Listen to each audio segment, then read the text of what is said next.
did y'all get me into last session? All right, so Uh, if you would have reviewed the video, you would have known. So funny I have story. not You're had dead. time. so Raphael may have started a riot, Oh, of but course it's he start a did. okay. riot. It's okay because in this riot, not every guard in the city is trying to kill us like the last one. Yeah. Jesus. Yet, yes. Okay, so basically, the party took what they have found against the cult and the church, and they took it to the general.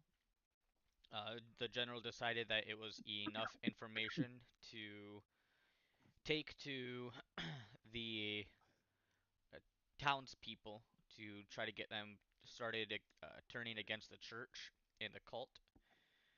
Um, the that was most of the session. The session ended with them at the actual um, towns meeting, and the people were getting riled up against the cult. It was very successful, and possible cultists and members of the church were trying to discreetly get away from the town meeting. Ooh. Well, it sounds like I missed a good session. It was a pretty good Have we session. smited any of It them wasn't a yet? horrible one. It's never horrible with this group.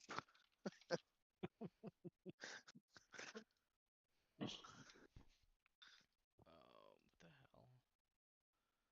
There we go. I guess they don't call it circle jerk madness for nothing. Right. Nope. So the day is currently the 10th of Gloomshroud, 3024. Oh, whoops. The 11th of Gloomshroud starts the week of Ecstasy. That's kind of why you guys were on such a tight schedule of getting everything going. So, the cultists are slowly backing away from the crowd. Once you get on the very fringes of it, they turn and start running off in different directions. Right now, the party is up on the stage. The general is just finishing his speech. What is everybody doing? Um, Whatever the group's doing is what I'm doing. I think me and Raphael kind of took off, right? The speech just finished and everyone's like heading towards the church. Is that what's going on? The cultists are getting out of the crowd and turning and running once they're on the fringes, and members of the Oh. church are doing the same thing. Oh. wait, didn't we incite people to like say get them or Yeah, something yeah, like that's that? Raphael's plan. Yeah. To yell seize them and point his rapier and use obviously like probably prestidigitation to amplify his voice and make it boom.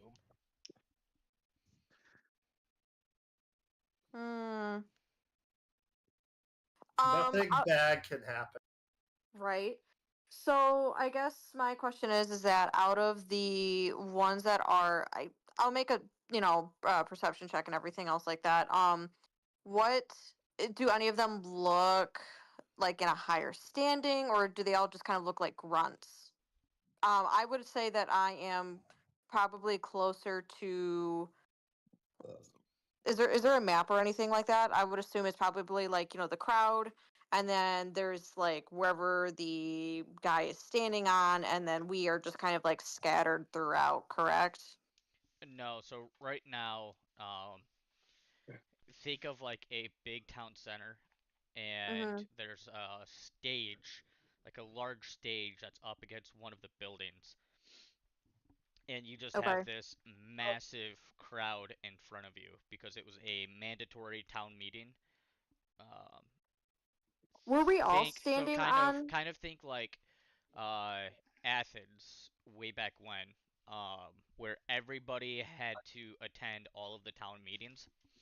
So like Okay. everybody in the city is in Damn. front of this stage, and you guys are stage back standing behind the general. Okay. And like you just see a bunch of different movement. Roll a perception check for me. Okay. Let's see. 18. 18. Yeah. Yeah, I mean, like, you see different church members dressed differently for whatever their ranking within the church hierarchy is, and you see some people that are trying to get away that are possibly cultists. Some are definitely dressed better than others, but you can't exactly pinpoint who's the most important based on how they're dressed. Like, and when Okay. it's like there are a bunch of different streets and alleyways that lead into this big town center. Okay. And as cultists get to the edge of the crowd, they're just kind of taking off in every direction, trying to get out of the situation as quickly as possible. I guess then. Whoops. Oh shit. Sorry, I accidentally swiped a little too fast on that one. Do you Would we be able to block the doors since we were near the doors? back? Doors. There's no doors. Or, yeah, I guess. Alleyways, you mean? Yeah, any alleyways? Are any of them running past eat? No. Oh. The closest road to you guys is like 20 feet.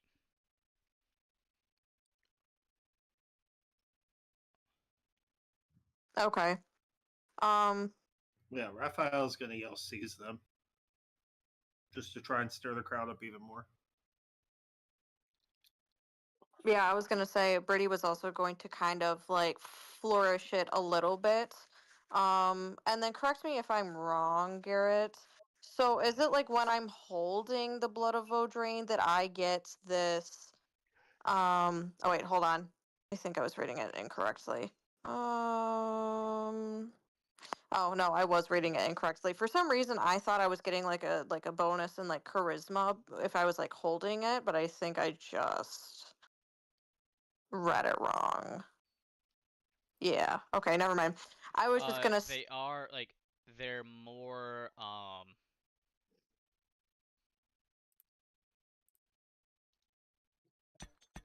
they are when you're holding the blood of Vodrain, Mhm. you're more trusting.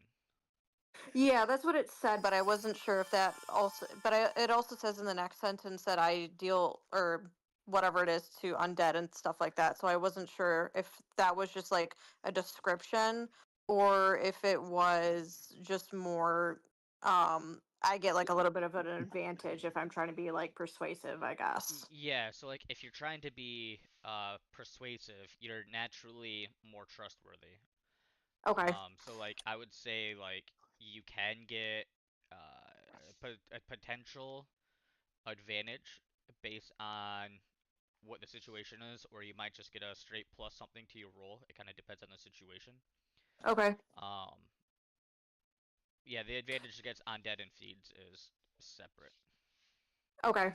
Well, what I was thinking was again to kind of egg on the crowd. I know that they're drunk as shit, but kind of waving my hand like to the crowd and to address them all and say something along the lines of do not let these like fiends escape. These are the ones that have added to your plight. Um, you know, basically like you need to enact justice upon these people. Okay, yeah, so roll persuasion with advantage because the crowd's already highly into everything that's being said. Cool. 18. 18. Yeah. Yeah, so between you saying this and somebody yelling seize them, mass chaos erupts within the crowd. You just hear, "You're a cultist." "No, I'm not. You're the cultist." And like this is just like the entire city erupts like this, and everybody starts trying to grab everybody. Every man for themselves. Nobody really knows who's in the cult and who's not.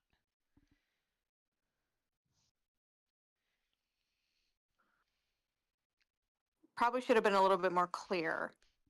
He's just standing there I watching. pointed. That's very vague. I don't feel like pointing was gonna work in this situation. We just have an incited crowd. We just Perfect. incited a huge fucking riot. That's all we did. So you know the fucking musical Les Miserables. Yeah. Raphael is just playing the "Do You Hear the People Sing" song and Oh just my like amplifying his Jesus. voice. He's bringing this up to a fever pitch Bro is bringing And- this up to 1,000 right now. and loving it. Like Raphael wants to start marching towards the church. Oh, go ahead, Raphael. In this chaos, our actual what is the general thinking about all of this? Is he trying to calm down, or not calm down the crowd per se, but is he trying to direct the Raphael, attention to certain? No, the general guy. or has he lost control? Or yeah, exactly. Or did he kind of lose control and we just kind of added that? I mean, To the fire. at this point, he's just kind of like standing there dumbfounded, trying to say, "Hey, everybody, calm down. We need to go about this the right way. We need to figure out who are cultists, who are not cultists." And nobody's listening, I would assume. What did you roll on your persuasion, Brady? I rolled an 18. An 18. Yeah. Oh, you roll good for once in your life. I know. It's only because I get It's advantage. because she didn't have a weapon in her hand. Right. Say this is a disadvantage. Yeah. So yeah, the general has just lost all control at this point. Nobody in the crowd is listening to him anymore.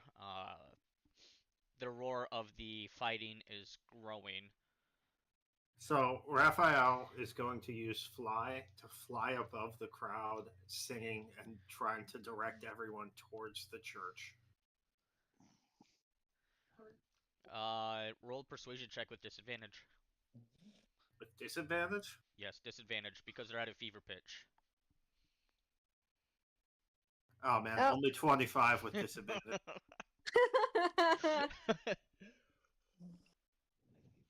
Well, since you were rolling against Brady's rule, it is successful. The crowd starts to kind of simmer down, and like it's like a scene out of anime, you know, where like people are like mid-punched, some people are like fists on the other person's face, and everything just kind of like stops, and everything like comes down to a murmur, and they're just kind of looking at you, and they're like, yeah, that makes sense. That's a good place to start. And everybody like just starts walking towards the church. Just awkwardly, they're like picking up each other, dusting each other off. They're like, all right, let's go. This shit's funny. Sure, not in Just picture a Ireland. bunch of people just apologizing right now, like, sorry, the song really got to me. Hey man, sorry. I think I just got a little heated. My bad. God, Raphael looks like the biggest douche in the world, just floating above the crowd, just leading them on. No. You just he never stops looking like that.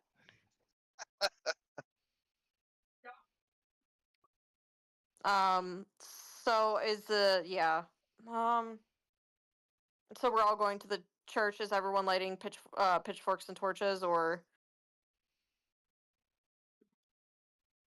Say we burned the church down. Well, we got to make sure that no like actual innocent civilians are inside first. If they're in the church, they're not innocent. If they're in the Exactly. temple Other district, people they're don't not I want mean, innocent. church. I true. However, there is also the fact that there are people that are quote unquote brainwashed and don't deserve to die. It's not like they did anything. Look, Brittany, if they run, they're cultists. If they're hiding, they're smart cultists. Yeah, And if okay. they don't run and aren't hiding, they're very well disciplined cultists. Brazier is going to light some torches on fire and hand them to some members and say, "Burn the church." This has gone so Based. much better than what I thought it was going to.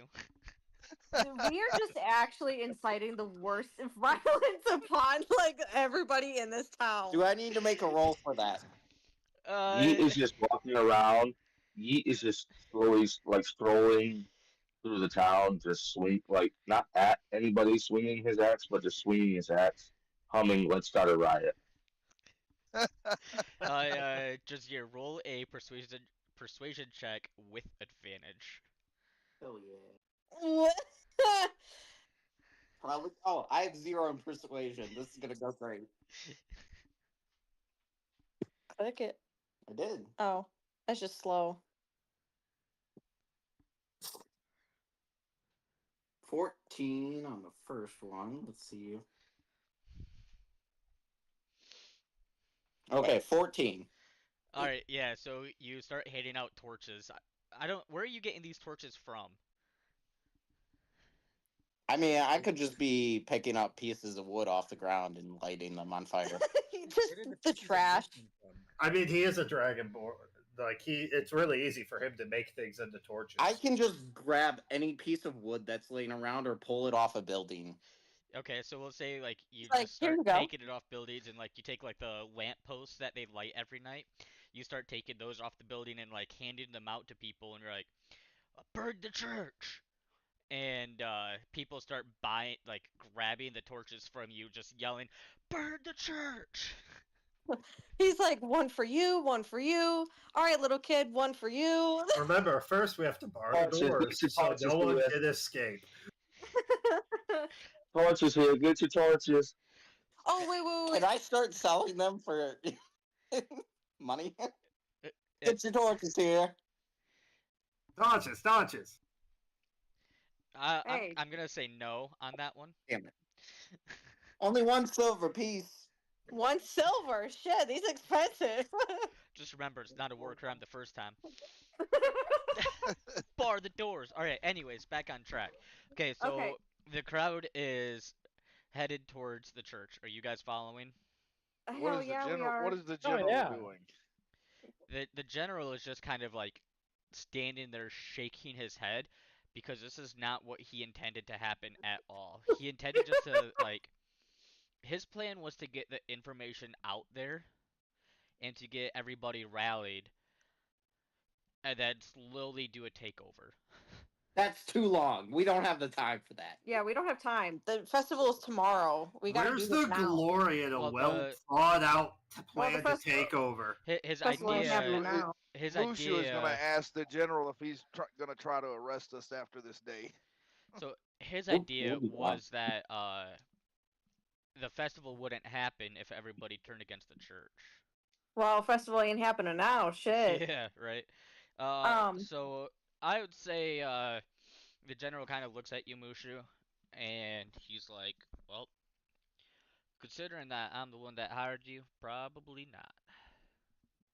Question though. So, if this is the plan to burn down the church, from what I remember of the map of the catacombs, it doesn't connect to anything inside of the church, correct? It's not like, it'll be all for naught if we just burn down the church building. Just to be sure there's not any secret passages, let's just burn every building near the church, too. Let's just burn down the town. Let's just do it. Sometimes sacrifices have to be made. Well, could we go to the other exits of? I'm trying to Do you know how remember. many exits? There's a lot of exits. There's no way we can cover all of them. I feel like even if we did split up in groups, I feel like that would just be not a good idea because we don't Go know to the what the ones fuck is going to closest to happen. the- Look, I'm going to be honest here. Looking at the prophecy, the last line is titled, "The last shall come in fire and ruin." If the town has to burn down, it's prophetic. If Raphael is saying this out loud right now, Brittany is gonna give hard side eye and be like, I think that's going a little too far, man. But He's just over there giving him an awkward thumbs up. let's see. I gotta look through my notes. I hate you guys so much. Well, No, you don't. You love us. Yeah, it's true. Oh, by the way, the swinging that he's been doing this whole time with his axe is like the umbrella in all those corny old show-tune-y. So from what I'm reading in my notes currently, there is a separate entrance to the catacombs from the church. Strange passages and tunnels that appear to be sealed after the church was built. So not necessarily, but from what I remember of the escapades within the catacombs, I have a good feeling that those are some escape routes. Let's just put a big Okay. fire at the mouth of the catacomb. It'll make it really hard to breathe oxygen in there. How about we burn every building with an entrance to the catacombs? That could be all built. That could be a lot of buildings. Sucks to suck.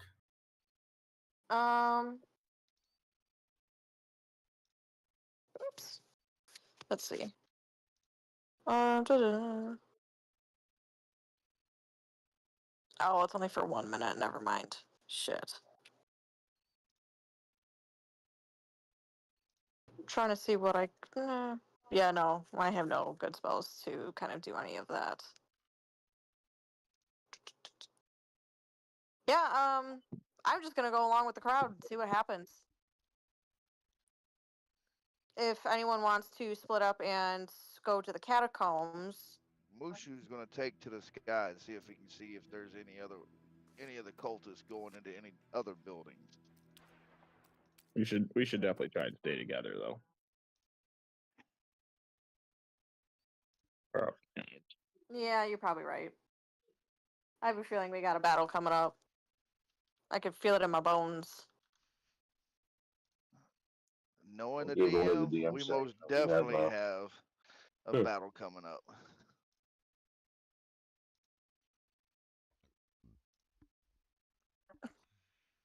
Oh, yeah, probably. All right. Brittany is going to follow along with the crowd. Also trying to. She's also going to keep a watch to see if like any Oh, chill. people tried to kind of like run off, too, just in case. Okay. So.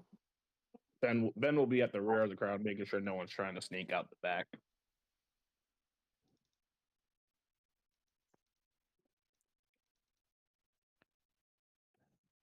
I think at this point, Kaz has just sighed and given up on any of this making any sense to him, and he is now going to summon Bastian, the good time ruiner, and ride him towards the church. The cultists are coming. The cultists are coming. Nobody else got Paul Revere vibes from that? Yeah, maybe a little bit. A little bit.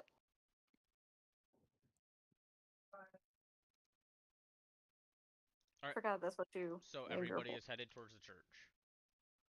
Yeah, I would say so. Yeah. Well, yeah, we all want good seats. Someone bring the popcorn.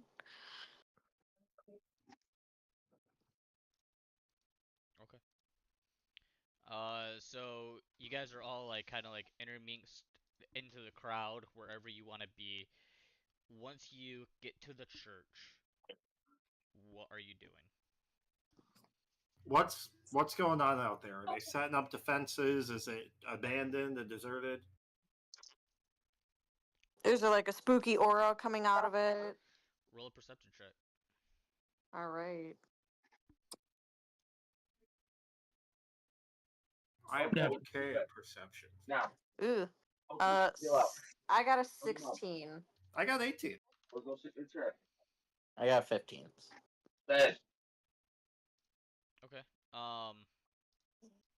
15.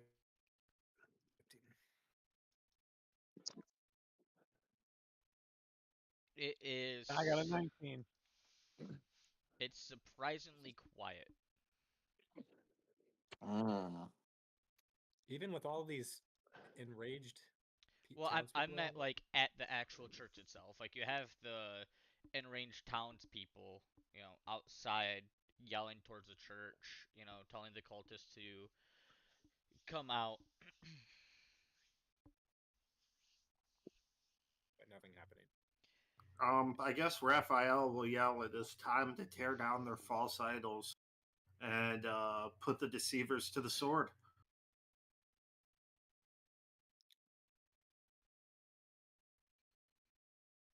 As one does. What if we were to check out like the inside of the church? You really want to go in there and we just told the townspeople to light the motherfucker on fire? No, we go in there. We go in Fine. there. People have fire resistance. We go in there. Make sure there aren't any people that are already trying to like Make tear the sure church. they're not holding the orphans hostage. Yes, that's probably a good idea. And then that way, nobody that isn't the fucking cult gets hurt. Small orphans are just cultists who haven't grown up yet. They just haven't been brainwashed enough. Oh boy. That's what we should do. Are there any windows to this church? I mean, they are, but they're kind of like high up. So were you here when I described what the church looks like? I don't think so. So basically, on the outside, it looks like a Catholic cathedral, like a large medieval Catholic cathedral. It's like you have you have stairs going up to large wooden doors. There are no windows right there at base level. All the windows are higher up. Are they big enough that someone can get through the windows if said window was broken? I mean, yeah. So, how long of a walk was it from the one place to the church? Depends on Probably that. Who like wants to 10 go through the minutes, window? 10, 15 minutes. Okay. So I'm thinking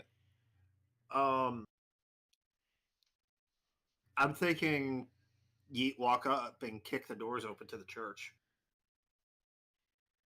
Okay. I mean, what do you think I was going to argue? Well, I can take somebody through one of the windows.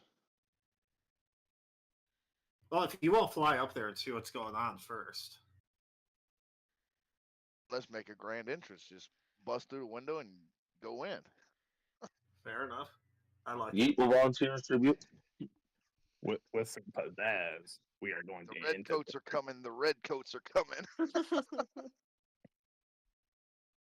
All right, who The wants to go circle through the jerk's window? coming. The circle jerk's coming. Oh. You know, I didn't think that whole sentence through before I said it. Not No, gonna you lie. didn't. True Yeet fashion. Who's going through the window with me? Okay, Yeet'll get the party started. All right, come. I'm gonna take Yeet up. We're gonna bust through the window. Oh God. Well. Oh boy. What spells do I know? I I feel like I want to do a grand entrance.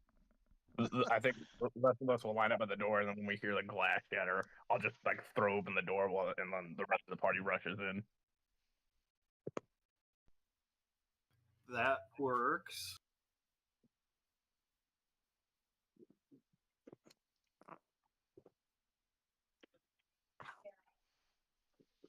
I don't have anything good to like shove the door open, so yeah. I'm going to put flame around my quarterstaff.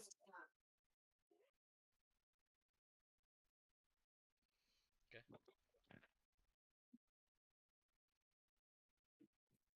Oh, Cameron.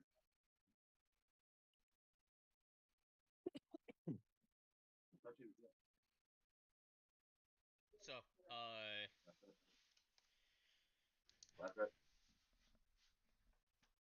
Over Mushu, here now. roll a strength check Grab your for me. tablet. You're going to bed.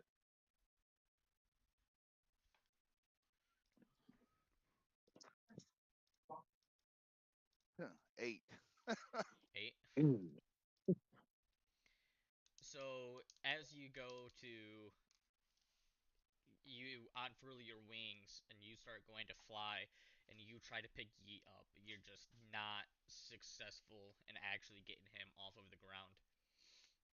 What if Yeet jumps? Fucking fat Can ass. Yeet jump on his back like a piggyback ride?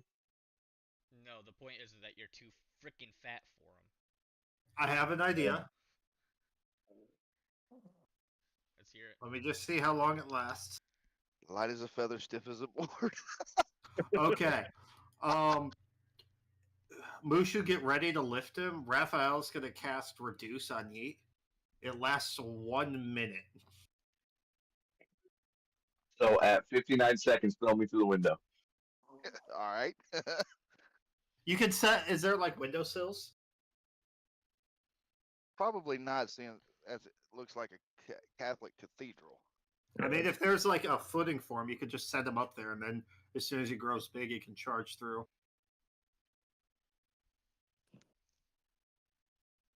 I'm willing to try. I don't know. DM, is this plan acceptable? Only one way to find out. Yeah, well, I casted the spell, so it looks like we're going. All right.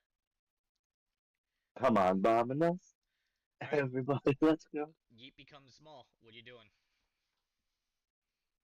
And I'm gonna pick him up, and we're going up. All right. What's the rest of the party doing? We're prepared by the door and waiting to hear the sound of broken glass, and then we're gonna rush in. All right. Oh, let's face it, they're all laughing their asses off. Mushu and Yeet, roll a perception check. Perception? Perception. Let me find it. Perception. 13. Hey, 13. All right. So as Mushu picks up Yeet and he flies up to this window, you do see that there is a little ledge. It's about 3 inches wide. It's not very much. What are you doing? 3 inches? Is that what you said? Yeah. That's about Not a average. very. That's not a very big ledge. Some I'll set say you it's on it even if you too want. big. Some would say that's above average. It's not the size that matters, damn it. The motion of the wings? Honestly, some That's say right. it's too That's big. right.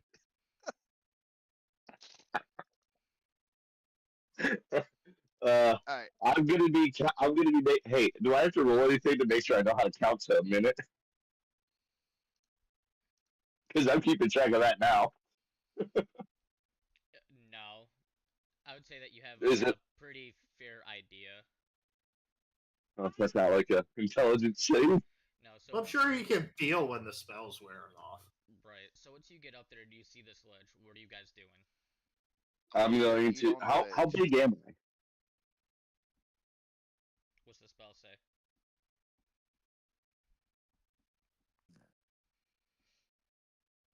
It reduces their creature class by 1 size.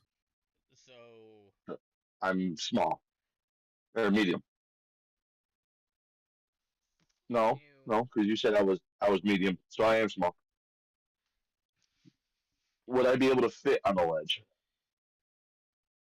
Oh yeah, Like- reduces them by 1 size, and they have a disadvantage on strength checks for the time when they're reduced. Well, I could I set you do, on the like- ledge, or I could can I, throw you like- right around the minute mark. Hypothetical here.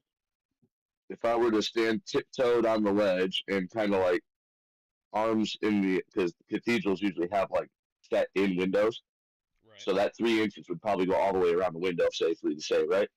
Yeah. Kind of like put my arms up there and kind of just hold myself there until we're ready.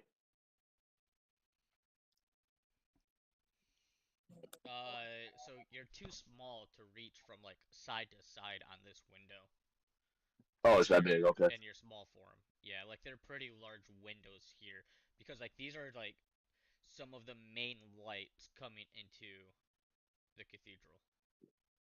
All right, fuck it. You can just throw me at like 55 seconds, and I'll just come tumbling down. I'll throw your ass in. Hopefully, I got good aim. Smokes the wall right next to the window, cartoon style. Just All right. Roll a strength check, Mushu. Fuck. 7. 7. What color was your parachute? what color? What color is the ground? So he goes to he goes to throw Yeet. Yeet. Roll a, let's say, acrobatics check. Acrobatics. Oof. Nat 1. Oh, I have advantage on acrobatics. Let's see, get my damage dice ready here. 17 with advantage. 17 with advantage. Wait, why do you have advantage? You shouldn't. Um, What's your advantage here? well, my first roll was, in fact, to end a grappled condition. So, correct, I don't have advantage. But my first roll was 17, so. I just saw the A and forgot why I had it.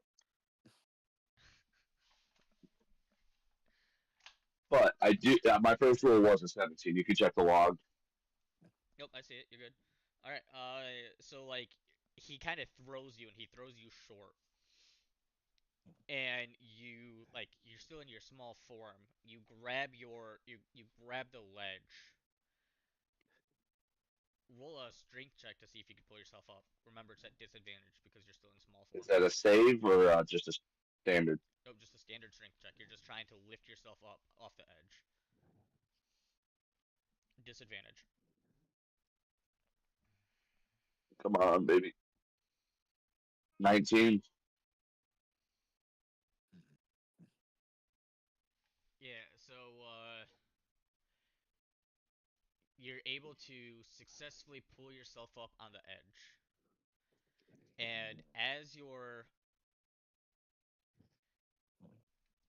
pulling yourself up,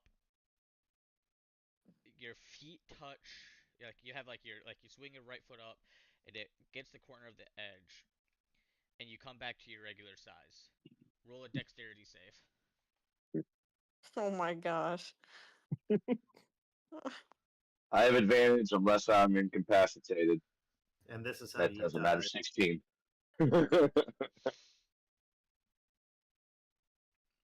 Yeah, so you're actually able to successfully pull yourself up onto the ledge and like put your hands out. I want to point this out now. I'm not going to be able to hit the broadside of a barn later. I'm using all my rolls now. How I'm do trying to you get in the building. how I do think you Brita jinxed me. I got her rolls for the day.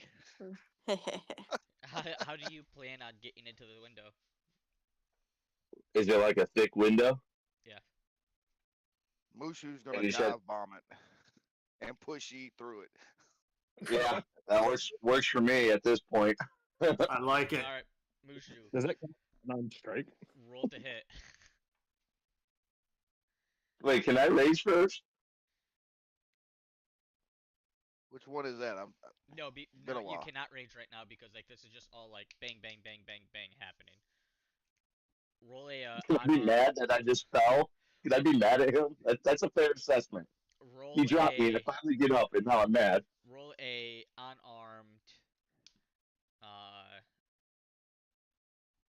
unarmed strike, a melee strike. Attack. Let me see. It'd be hilarious if he rolls like a nat 1. You just sidesteps and he smacks the window. Like, why?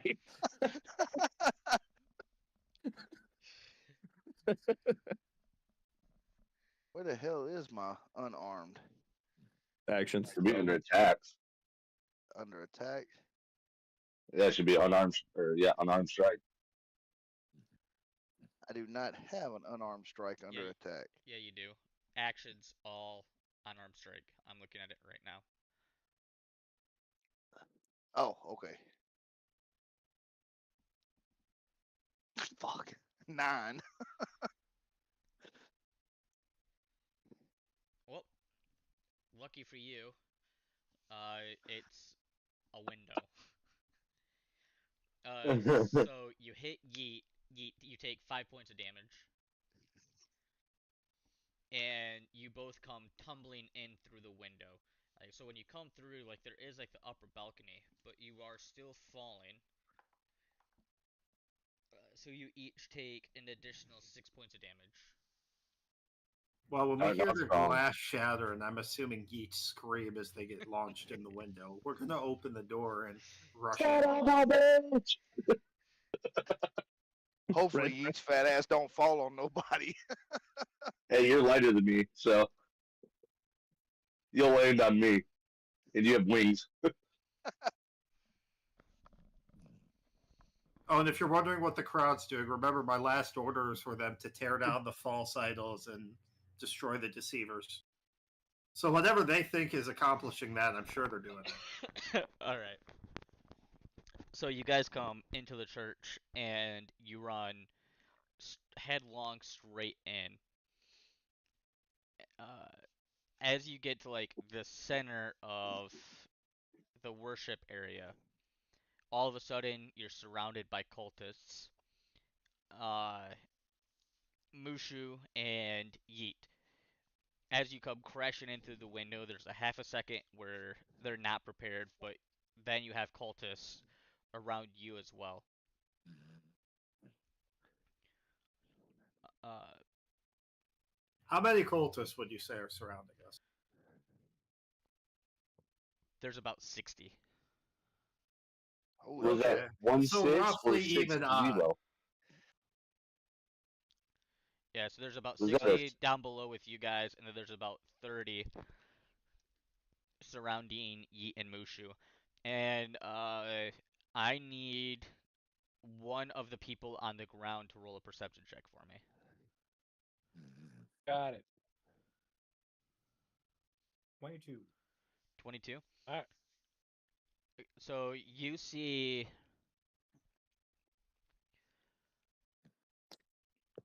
what like initially seems to be about 60 cultists surrounding you, and then you see more pouring out of the doors that go behind stage. We also have the whole town behind us, so I'm not worried about the numbers of cultists. Maybe. Perhaps. I mean, I'll just I'll shout out to the party that they're coming out. They're coming from behind the stage. Do we have a map? You do For not have this a map round? right now. Not yet. He said no map for you. So while all the cultists Oh, what are the have- cultists doing, by the way? Are they just surrounding us like menacingly? Yes, as of this second. so as the cultists are surrounding everybody, Ben would like to grab the like neck part of his trench coat and just throw it off, revealing two other kobolds because I have 3 kobolds in a trench coat. Son of a bitch. What? What the hell? This whole time. I was hoping you'd be like revealing he's absolutely yoked. And Um, then Ben proceeds to start kind of chuckling and laughing. Which one? Ben, Okay. Raphael is going to ignore that, and he is going to let the cultists know that they have a chance to repent or face, the Lord, or face the God's justice. Ben just chuckles and laughs and says, you can try and get them to repent as all you wish. However, they are loyal to me alone." What? Oh, is he the deceiver?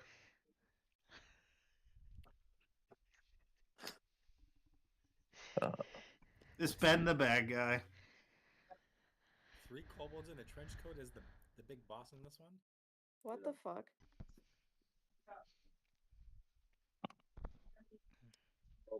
They are loyal. Yeah, we have been setting you up for this specific moment.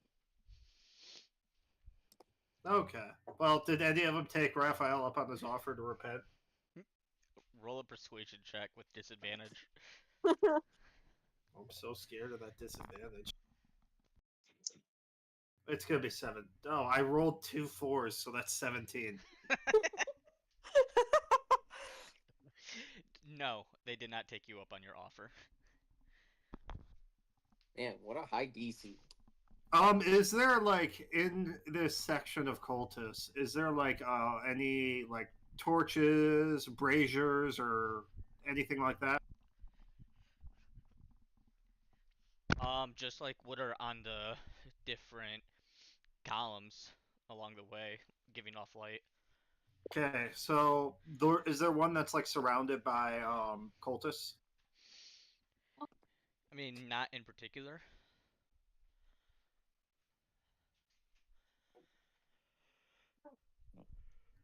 How far would you say the closest one to Raphael is? Probably about 10 feet at this point. We really screwed the pooch on this one, guys. I have an idea, and it is a terrible idea, and I'm not asking permission. I'm in. I'm in. What's the idea? Raphael is going to cast pyrotechnics at this flame source about 10 feet away from him.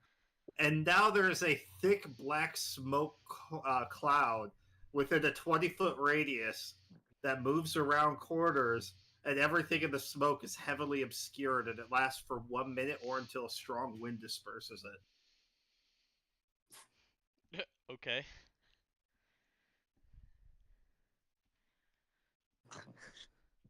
What is happening? This is Like I not said, good. I wasn't asking permission. Ben, you got anything else you're gonna say? Where did I find I see fucking where to go. Fucking rookies.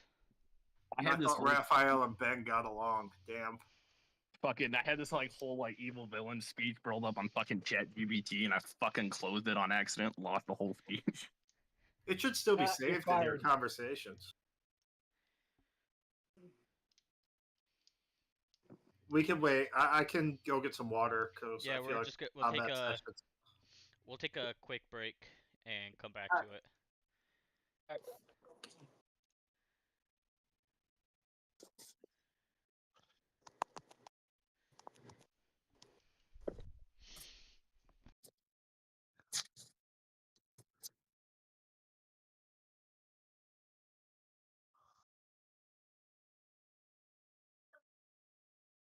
Hey, ignore the thing.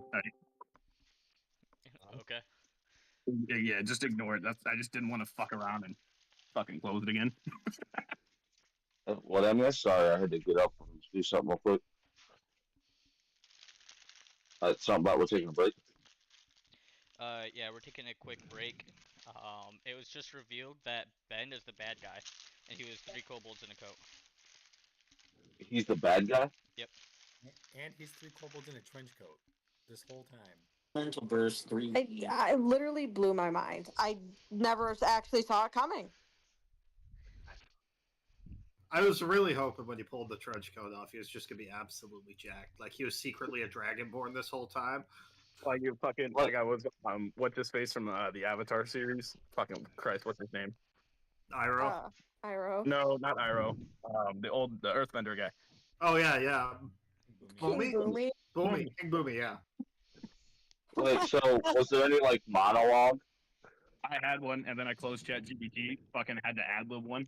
That's Failed why- it miserably. That's why we're taking a break so Ben can fucking try again because he fucked it up. I got it. I got it whenever we're done with the break.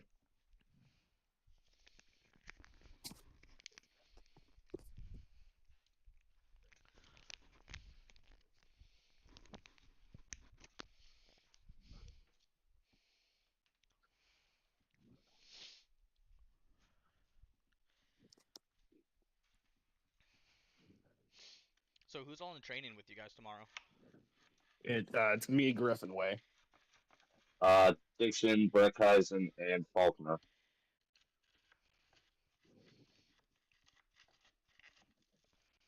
That's all that I'm aware of. That's a solid group. I'm with it. So since we're on a break, Garrett, what do you want to eat when you come down? I don't know. You do know it is crawfish season, right? Well, yeah, of course we're hitting up a crawfish boil. That's a must-have.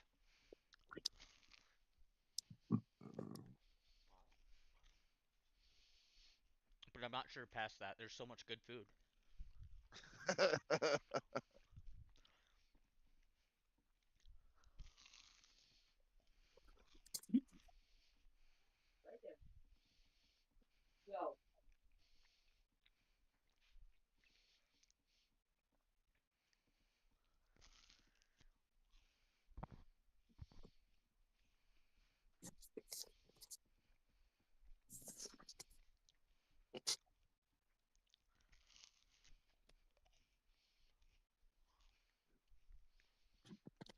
Are you 3 kobolds in a trench coat?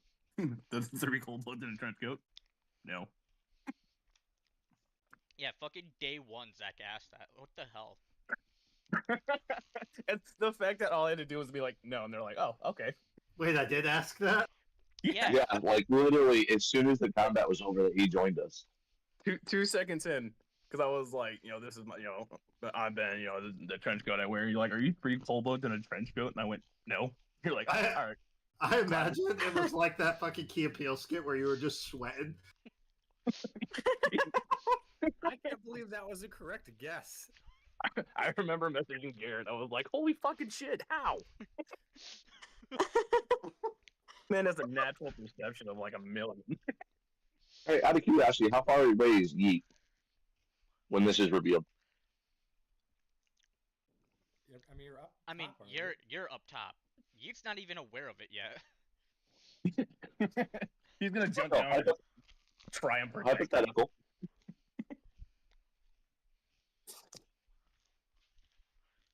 Hypothetical what? How far away am I? Are we there yet? Oh, don't start that shit. You're probably about 80 foot and about 15 foot up. Okay. Like I said, Yeet doesn't even know that this is happening yet. Yeet only knows And we that already he's know been surrounded. Mushu can't throw you that far. You can barely fucking throw me. Hey, we got. That's through why I the end of said didn't we? it was a validatable rage. He threw me and missed, so then I had to save my own ass. I was still To get up there and just take a deep breath and just get pissed. when he said he was gonna rush Yeet and like try to knock him through the window. I was truly hoping he would roll in that one so he could slam the fucking window like a fly on highway traffic. Fuck you. That would have been fucking great. He just looks over and goes, "What the fuck?"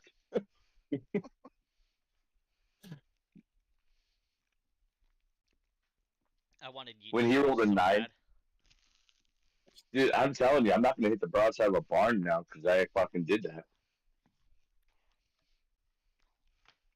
By the way, again, just a little foreshadowing here, and a reminder to the DM: does anybody have any ranged weapons that we're fighting? Well, at least the people near us, if they did, they now have to deal with a cloud of smoke. Yeah, so I have ranged weapons. once we get going, Yeet or Mushu are gonna have to roll a perception check because you guys haven't yet. I would say Kazaroth with his perception check, he sees that everybody is sorted board, Okay. but Yeet doesn't know that. No. This was not. This was not a Yeet thing. This was a reminder as to our last store visit for you.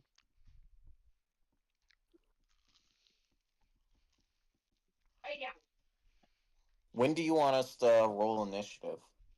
When I tell you to. We're almost there. Maybe. Perhaps. Is everybody back? It's a lot of enemies, I guess. Is everybody back, ready to go? Yep. I guess. Raphael? Yeah, I'm ready for my character to die. Fulmar. Uh-huh. Stop jinxing us, Raphael. He's also ready for my character to die.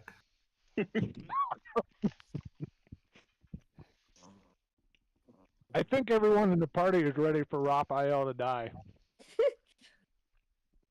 I Not could be wrong. wrong, but I don't think I am. You're not. So, we're backing up a little bit since Ben screwed the pooch. So Ben just took his trench coat off just for flavor.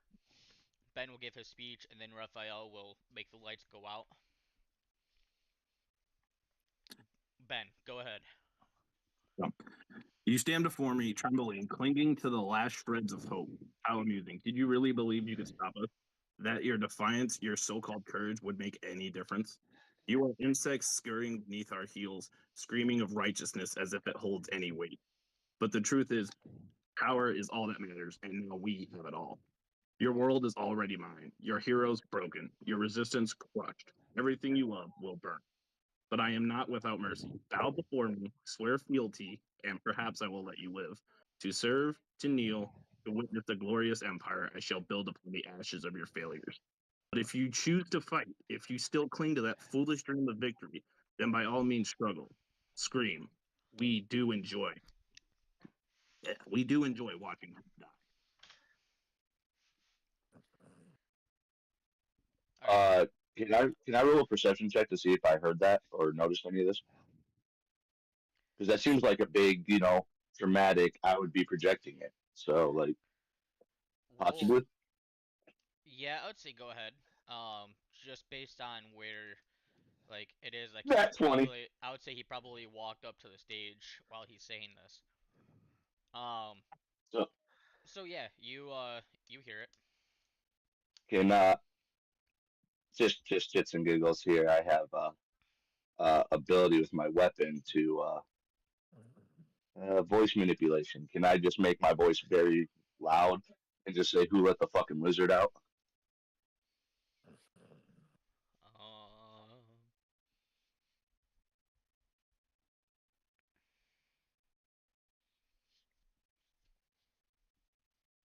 are you trying to intimidate him?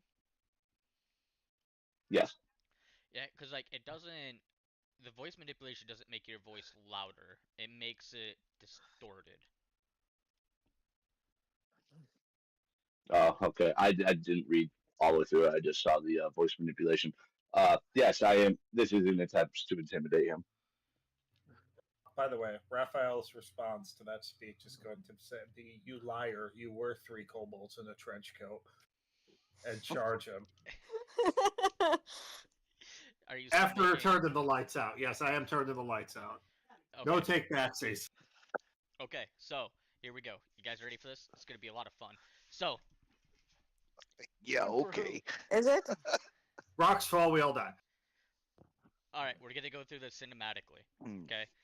Ben up on the stage finishes his speech and he starts laughing menacingly like he's already won and you just don't know it yet. As this happens, all of a sudden, an explosion happens and a bunch of dark smoke fills the room, obscuring vision of pretty much everything. Up above, Yeet uses his axe, Twilight Reaver, and he yells out at Ben. His voice comes out all twisted and distorted, and it feels like it's from another world. And as this happens, a bright white flash envelops the room.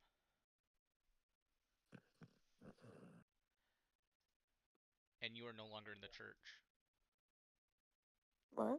Well, that's disappointing. When this bright white flash happens, you all close your eyes to look away from it because it's absolutely blinding. Britty, Oh no. when you open your eyes, you see a familiar sight that you wish to never see again. You're in the training hall in the myth of extinction, but something's not right. The walls are not stone, but they're pulsing flesh, veins of red hot iron running like molten metal through its living structure. The air smells of sweat, blood, and burned skin, the scent of endless training and punishment. Lining the walls are countless weapons, polished to perfection and arranged in chilling uniformity. Each one is identical. No personalization, no uniqueness, just tools meant to kill. At the end of the hall, towering like judges of your fate, stand your parents. Their faces unreadable, their gazes empty, yet seething with disappointment.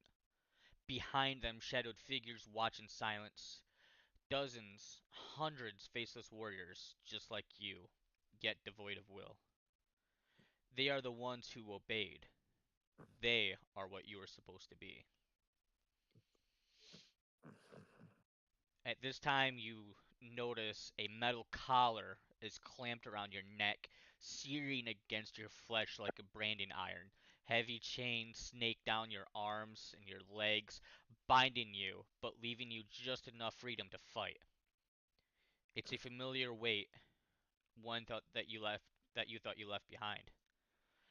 Your mother steps forward, her voice hollow, emotionless. It is time, Brittany. The final test. You will fight, you will obey, you will serve. A wooded training sword is placed in your hands. It's light, too light. Your fire, your rage, all gone. You're not allowed to have them here. Your father steps closer, looming over you like a storm cloud. You have no need for power, no need for thought. You will be a weapon, nothing more. The chains tighten, and the room tilts. Raphael, when you open You bro. your eyes, you find yourself standing center stage on a grand theater's balcony, high above an endless sea of faceless spectators. The air is thick with the scent of old parchment, sweat, and candle wax, the familiar ambiance of taverns, concert halls, and royal courts where you have performed. But something is wrong. The wooden floor beneath your boots creaks and warps, splintering as if rotting from within. The curtains around the stage are torn and threadbare, hanging in ragged strips. The once gilded chandeliers above flicker, casting shadows that stretch unnaturally long, as if watching you. The crowd is silent. Thousands of people sit in the rows before you, their faces blurred and shifting. Kings, queens, common folks, soldiers, adventurers. Those who once cheered your name, those he once fought for, they stare, waiting. And then the silence breaks. A lone voice rings out, a deep, mocking laughter. Then another, then another. Suddenly, the entire audience erupts into jeering, howling laughter, a deafening cacophony of mockery and scorn. Their applause has turned to derision, their admiration into ridicule.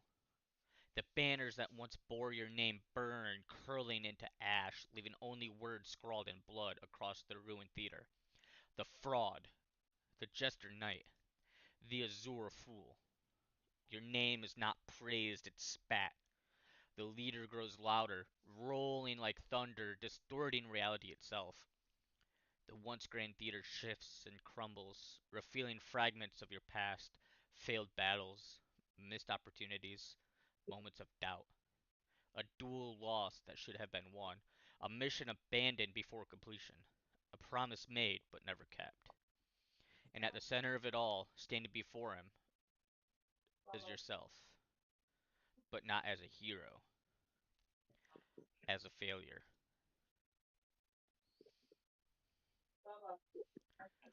Brady, as you stand there, the chains tightening around you, the room tilting, faceless warriors step forward, one by one, mirrors of yourself, reflections of what you could have done, but had you never ran. They move in unison, perfectly timed, striking as one.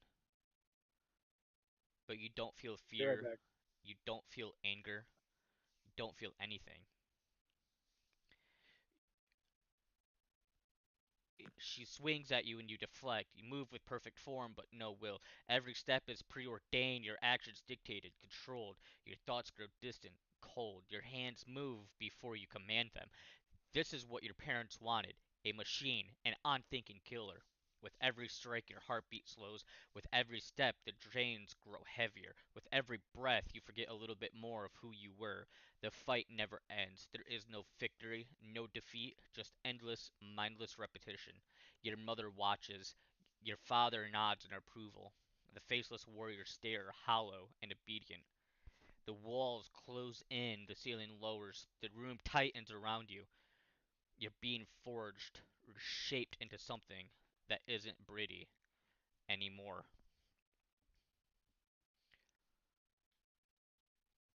More warriors step up, start swinging. What are you doing?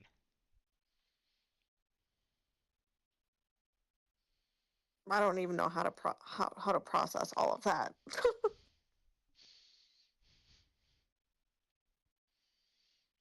um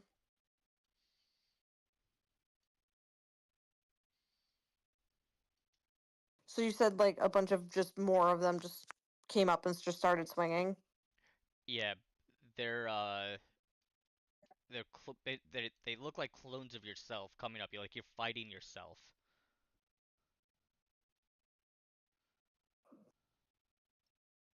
Okay. I guess I would just start swinging back. You just start fighting back. Yeah. One by one, you cut yourself down. And as the last of your will starts to slip away, thinking that this is what it is, this is what your future holds, your mother speaks once more. The final test is here. Prove your loyalty, kill the failure. At the center of the hall, on his knees, hands bound, is Briarlair, your brother. Alive, breathing, but looking at you with the same acceptance he had in that arena years ago. The sword in your hand becomes heavier. It is no longer wooden. It is cold steel, weighted with familiarity. You look down and you see yourself holding the blood of Vodrain.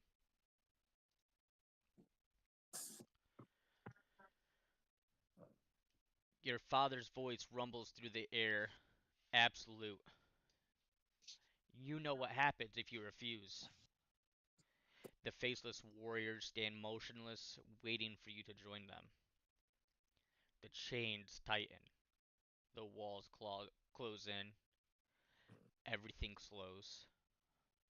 This is it. This is what you feared the moment you lose yourself. What are you doing?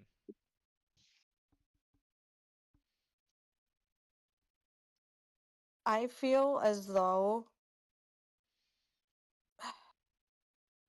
she does slightly lose herself like in this moment. You know, everything her parents had like brought her up to be, this mindless faith, mindless warrior essentially, who feels nothing, just follows orders. Um, you know, I feel like she is just about to do it, but then she looks at like her young brother just one last right before she swings essentially, and then she like falters, and then I feel like she kind of like wills herself to not do this, if that makes sense. So Brady walks up to her brother slowly, looking at him, pretty much completely broken. Pulls up the sword to bring it down. And right as her arm goes to flick down, it moves like a half inch, maybe an inch, and she stops. She faltered. She doesn't know why she faltered, but she faltered. She hears her parents yelling at her, "Finish the job. Do it, and you could be with us."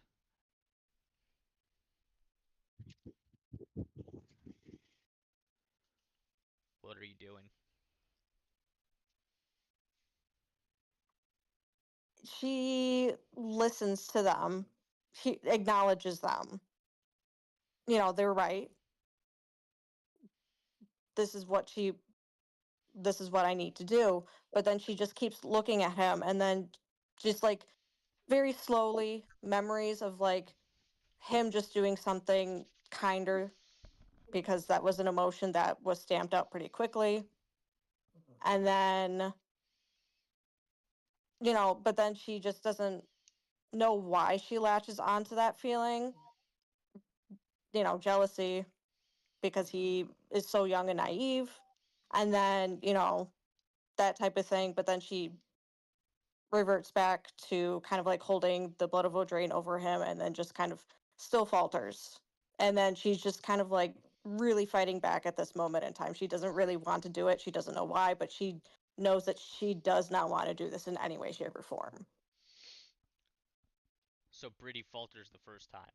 Her parents start yelling at her to finish the job. She brings the sword back again, and as she comes to bring it forward to kill her brother because she knows what needs to be done, in this moment she doesn't remember who she truly is. She wants to be with her parents. She wants to follow her parents' commands.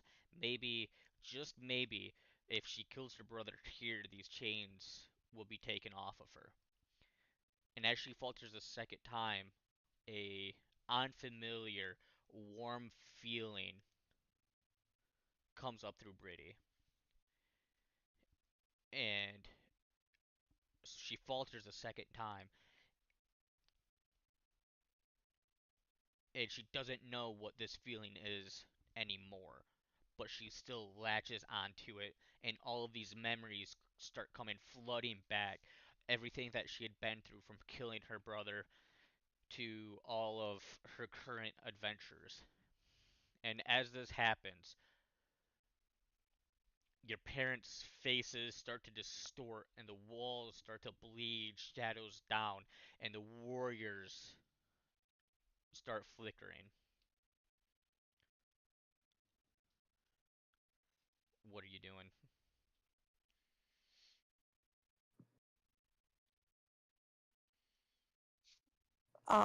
I feel like now she's just kind of like watch everything, and then she kind of like raises up, to not really hovering over her brother anymore, but she kind of like wants to face her parents in a way. Um, just because now she knows this isn't this can't be real. Anything else like that. I almost feel like she wants to start like hacking away at these like chains that are on her, or maybe even she might. No, I think that was probably what she might be doing next. All right, make a strength throw for me. Cool. Make it with advantage for me. Okay.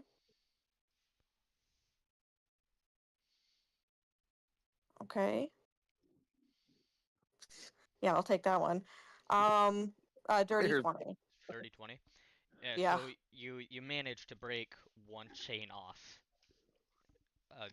You break it off of your let's say your left arm, and as you do this, all of your memories come back in all at one time. You're not a machine. You're not a weapon. You fight for yourself, for your own choices. And with that, the hall all of a sudden shatters into infinite fragments. The chains shatter with it. Your brother goes away in a puff of smoke. Your parents, all the shadows, everything just disappears. And you hear your dad's voice once you start to lose consciousness. You could have been perfect.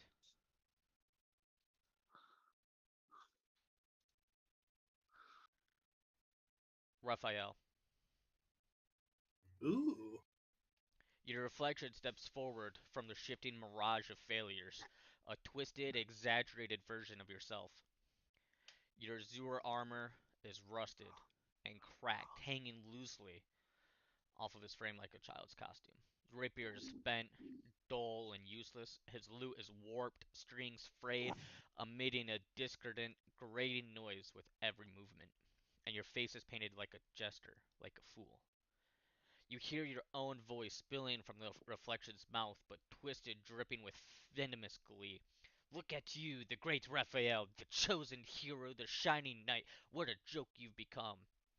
The reflection bows with exaggerated flair, spreading its arms wide as the crowd howls in amusement. Did you really think they'd follow you forever? That your legend would last? Oh, no, no, no. Heroes don't last, Raphael. But fools? Fools are remembered forever. The reflection steps forward, grinning. And what are you really? What are you doing? So I'm standing there, and this is like a reflection in a mirror, or how's it working? It's a physical manifestation of yourself. That I'm looking at. Yes. Okay. Well, Raphael is probably going to shove his rapier through the chest of the other Raphael, with and like glaring up at where this voice is coming from. As you draw your rapier, it bends and breaks, becoming completely useless in your grip. Okay, well, there goes that plan. So I'm just standing there, my broken rapier, and there's this reflection mocking me. Yep, your reflection is mocking you. The entire crowd that's out in front of you is laughing at you, mocking you about how your sword broke and how you're useless. You're nothing. Well, Raphael is trying to think if he'd try to use magic or just go straight to fucking fisticuffs.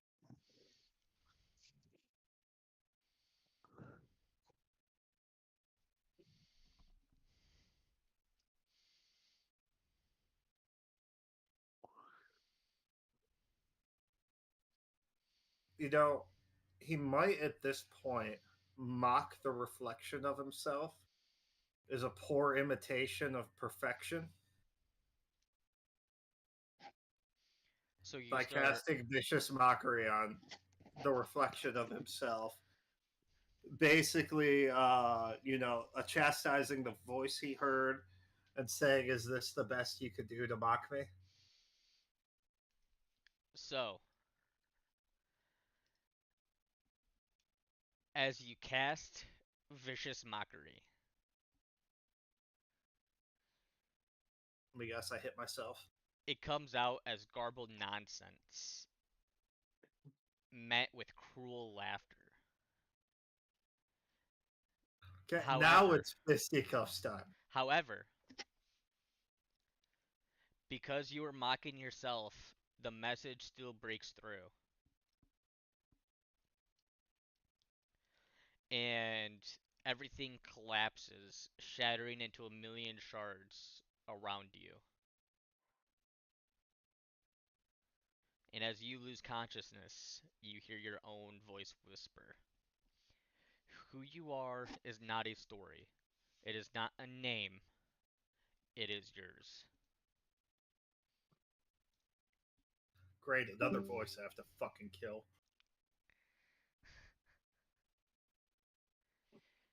Mushu. If you're trying to talk, you're muted. I know it logged me out for inactivity. I was just trying not to interrupt. Yeah, that sounds good. Alright, so Mushu. You open your eyes and you find yourself running. The world around you is a blur of shadowed trees, twisted and clawing at the sky like skeletal fingers. The ground shifts beneath your feet, sometimes solid, sometimes sinking, always forcing you forward. Your lungs burn, your muscles ache, but you cannot stop because ahead of you, just barely visible through the swirling mist, are your enemies. The ones who took everything from you. They are always just out of reach. The moment you gain ground, They slip further away. Footsteps echo in your ears, taunting, but no matter how fast you run, no matter how many shortcuts you take, they remain ahead of you. You should be faster. You should be stronger. You should catch them, but you never do. And then you see them. At the top of a jagged, uneven hill, your enemies finally stop running. They turn to face you, weapons drawn, smirking, as if they had let you catch up. This is it. This is the moment. You lunge forward, blade in hand, but something is wrong. Your sword is weightless. Your strikes pass through them like smoke. Your body feels like air. No matter how hard you swing, you can't connect. They are real. You are not. Your enemies don't even flinch. They laugh as they cut through you like you aren't there. Your arms, your chest, your legs, none of it matters. You cannot be hurt. You cannot be touched. Because you were already dead. Kazaroth. You open your eyes to find yourself standing in the middle of your old home. But it is not as you remember it. The walls, once warm and filled with laughter, are charred black, the wood splintering and reeking of burnt flesh. The air is thick with smoke, suffocating and heavy. The furniture is reduced to ash, the floorboards beneath you are weak and broken. It is the aftermath of their death. But you are not alone. From the shadows of the ruined home, two figures emerge. Your wife, pale and hollow-eyed, her once kind face now etched with sorrow and betrayal. Your child, smaller than you remembered, standing beside her, clutched a charred toy, staring at you with cold, accusing eyes. They are not burned, not broken, but wrong. There's no warmth in their faces, no love, only pain and judgment.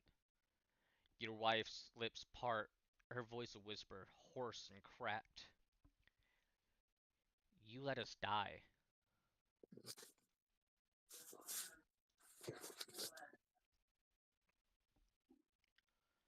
Mushu. A gust of cold wind sweeps through the battlefield, and suddenly you see yourself. Your own lifeless body sprawled out in the dirt, unfinished, unfulfilled. The revelation hits like a blade to the gut. You aren't fighting because you still have a chance. You're fighting because you never had one.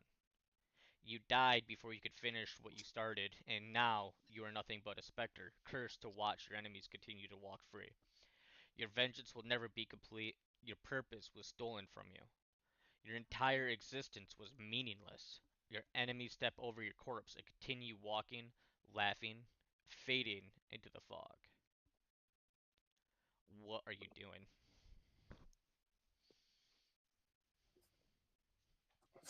Following after my enemies. You're following after your enemies?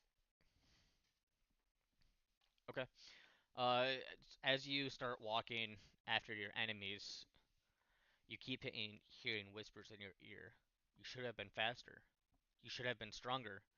You were never going to finish what you started. Now you're just another forgotten spirit chasing ghosts who don't even know your name. The fog thickens, the world fades, and you're left with a single choice. What are you doing? Oh, yep. Still following. You're just following them, you're not doing anything else.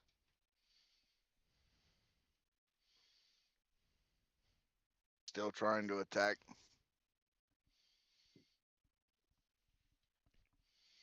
Your blade is still passing through them.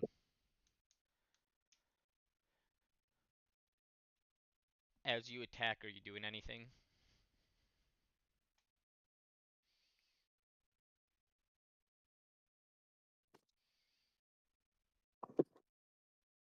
Just trying to attack. So you're in a fit of rage, you bring your blade back and you swing it down through your enemies as many times as you can until you become physically exhausted. You fall to your knees, lungs aching. Not a single attack was successful.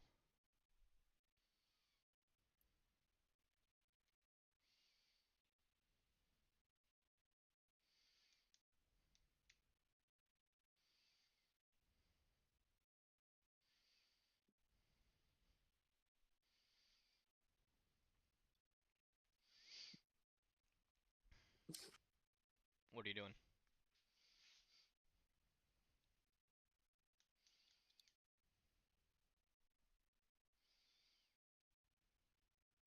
I'm gonna try to find out where the voices are coming from.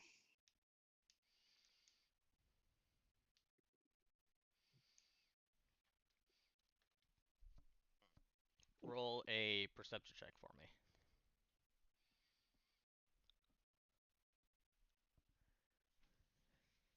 13. 13. The voices seem to be coming from everywhere and nowhere all at once.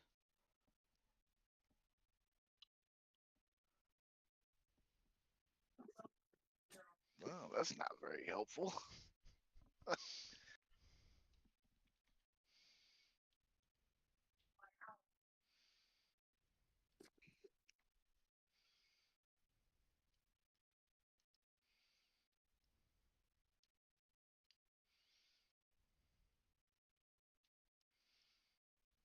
Eh,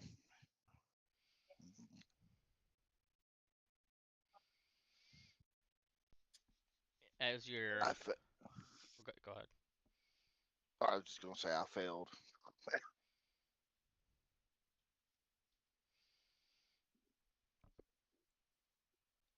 As you're on your knees breaking down because you failed to do what you wanted to do most in your life,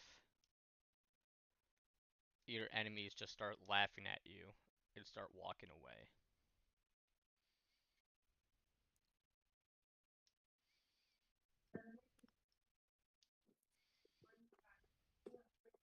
What are you doing?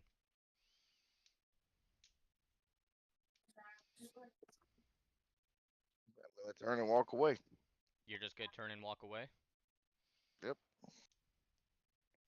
Okay. As you turn your back and start walking away from your enemies, what exactly is your purpose?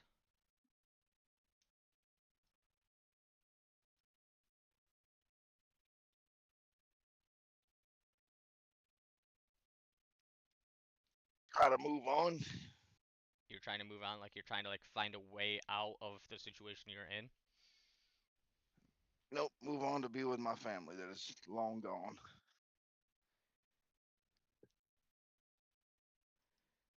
So Mushu's will is just completely broken.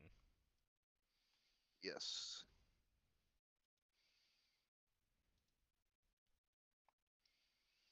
Alright. Kazaroth, Yes. your child's voice follows, small and broken. You were supposed to save us. The walls of the house begin to close in, warping and shifting, the shadows stretching on naturally. The flickering embers along the edge of the home ignite again. But this time, they do not spread. They wait. Wait for you to speak. Waiting for you to answer. Why didn't you save us? His wife asks again, stepping closer. Her feet leave behind no prints in the ash, as if she was never truly there. Your child grips his toy tighter, small hands trembling. Why didn't you come back? Their words cut deeper than any blade, because they are not screaming. They are not angry. They are disappointed. What are you doing? Kaz is just answering back, saying, "I'm sorry. I came back. I was powerless to stop it. There was nothing I could do."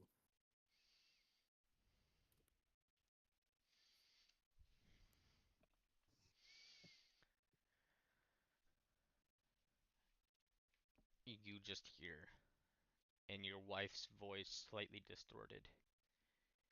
You should have died instead.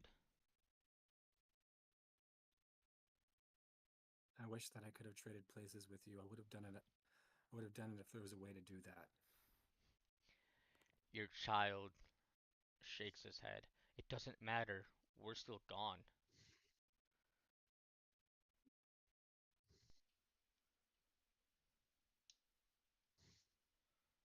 No, you're gone, and I would do anything to be with you again. But there's nothing I could do to bring you back. There's nothing I could do to stop this.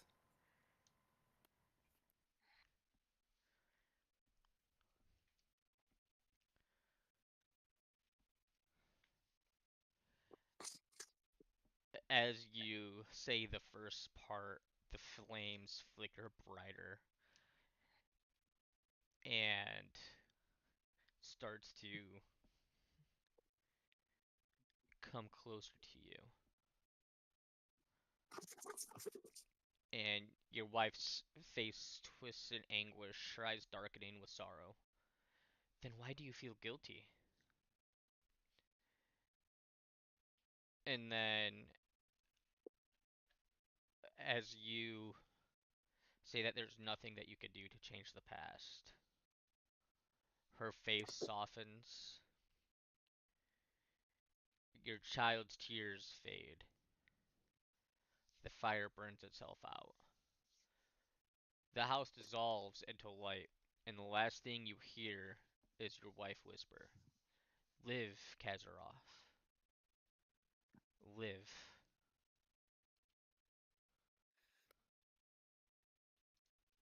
I know. I know that's what you would say. And I know what I have to do now.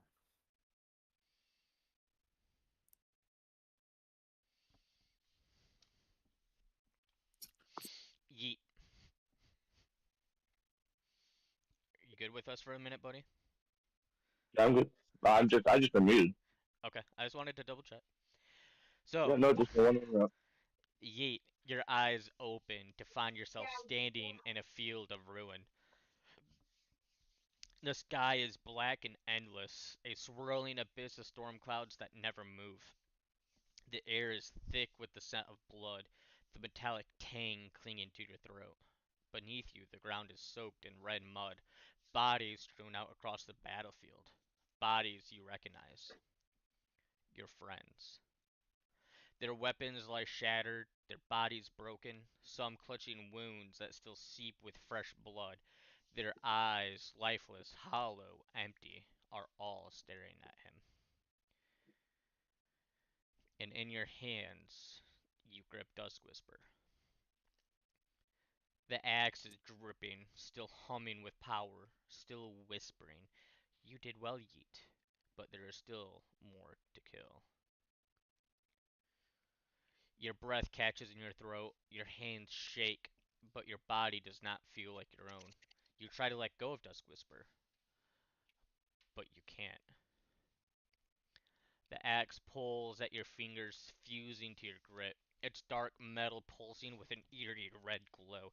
The whispers do not stop, growing louder, overlapping into a chorus. More, more, more. Your heart races as you look at the fallen friends, Raphael, Mushu, Britti, Kazaroth, and the others, all lying before you. And then, one of them moves. Raphael, his azure armor cracked and soaked in blood, lifts his head, coughing. His eyes meet yours. There's no anger, no hate, only betrayal. Why, Yeet? His voice is hoarse, weak. We trusted you. Mushu's hand twitches, barely gripping his blade. You said you had it under control. Britti, lying nearby, doesn't speak. She just stares. And then Yeet sees his own reflection in a pool of blood. And the face staring back at him is not his own. It is something twisted, monstrous, eyes glowing like embers, skin darkened by the void, mouth twisted in a feral snarl. This is not Yeet. You are Dusk Whisperer's creature. And you know, in your heart, this was not the first time you lost control. This is who you have become.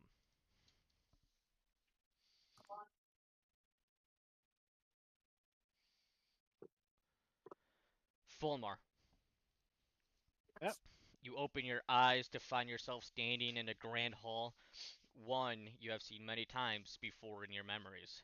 your family's ancestral hall, where the names of past warriors, soldiers, and heroes were etched into the stone walls. But something is wrong. The great banners that once bore your family crest hang in tatters, stained with mud, blood, and decay. The once pristine armor of your ancestors, displayed upon their battle stools, is rusted, broken, cast to the floor like discarded scraps. The names of your ancestors, those who served, those who fought with honor, are still carved into the walls, but they are slashed through, defaced, rewritten in scorn. Traitor, disgrace, failure. And in the center of the hall, where your own name should be waiting to be inscribed alongside them, is a gaping void, a scorched and hollowed out section of the stone, the place where your legacy should have been. A heavy silence fills the hall, but you are not alone. From the darkness at the edges of the room, figures step forward. Their faces are worn, their armor dented and old, but their eyes burn with the weight of history. Your ancestors, the ones who fought in wars, the ones who defended their homeland, the ones who served with unwavering duty. And they are not pleased. His great grandfather, a towering warrior in a tarnished breastplate, speaks first. You have failed us, Fulmar. His grandmother, once a knight, steps beside you, her arms crossed in disappointment. You were supposed to bring honor to this family. Instead, you brought shame. More voices rise, each one striking like a blade. You tarnished our name, all that we built undone by your hands. A lifetime of service wasted. You want to speak. You wanted to deny it. But the more you try, the louder they get, until suddenly they all fall silent. And then you hear it. A single, slow clap.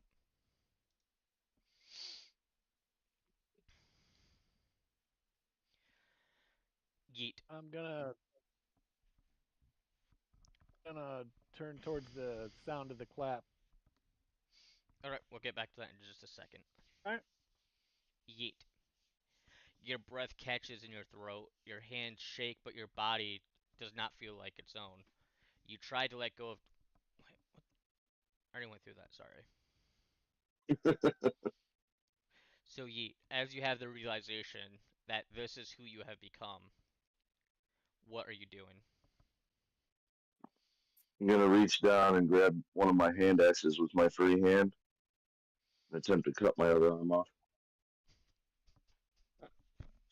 Just screaming in pure hatred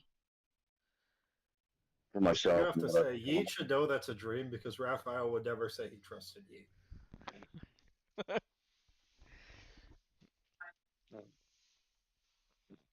uh, roll Oh, I'm sorry, I'm still whispered. Go ahead.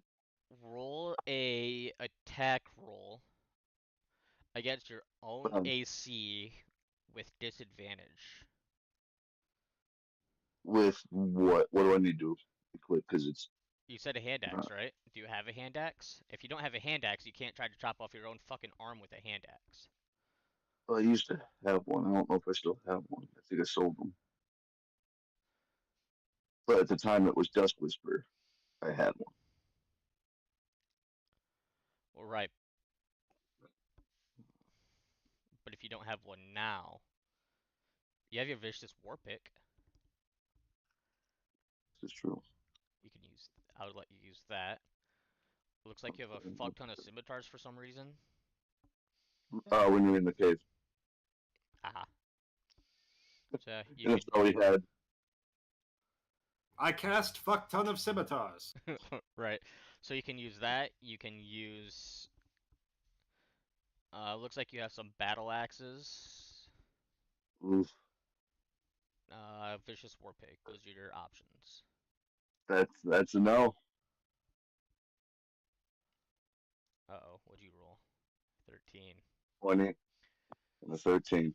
All right. So as you go to chop Wait, off your. wait. At that point, I wouldn't have a shield. I mean, I still failed, but still. Right. You failed either way. So you go to chop off your own arm, and you just can't quite will yourself to do it. And when the blade comes down on your arm, the blade is dull anyways. You don't even leave a scratch. What are you doing? You still hear Dusk whisper in your head saying, kill, kill, more. Well, is there any rolls I could do to try to fight him, fight the axe? And while you answer that, I'm just yelling no, So yelling him no. as you yell no, you just hear, then why are they dead, Yeet? Who else will you kill before you finally listen to me?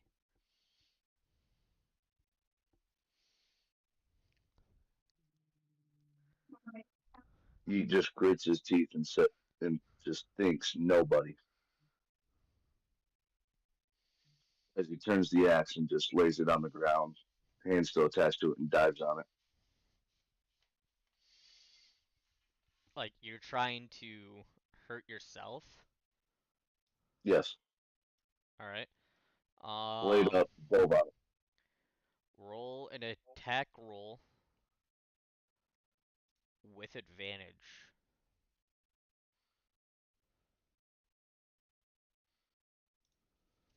both are hits.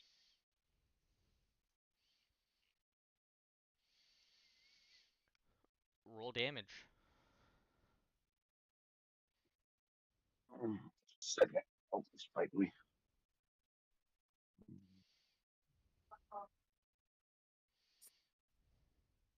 17. 17. Alright, you take 17 points of damage.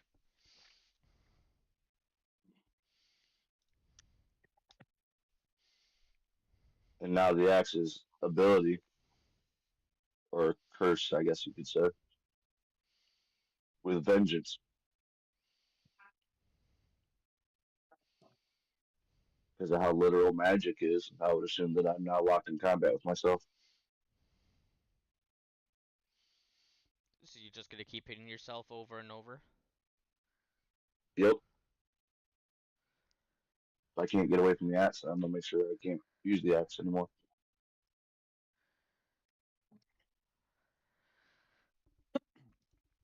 Roll to hit.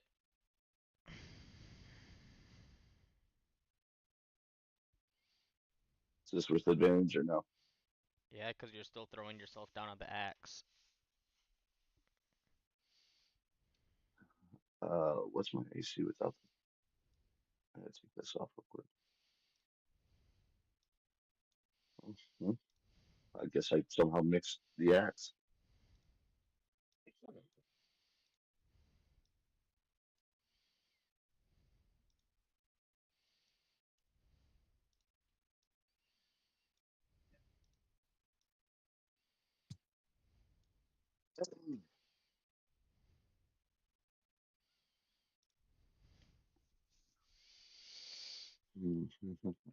Alright, so this is what you're gonna do. You're just gonna literally just keep throwing yourself on the axe till you kill yourself.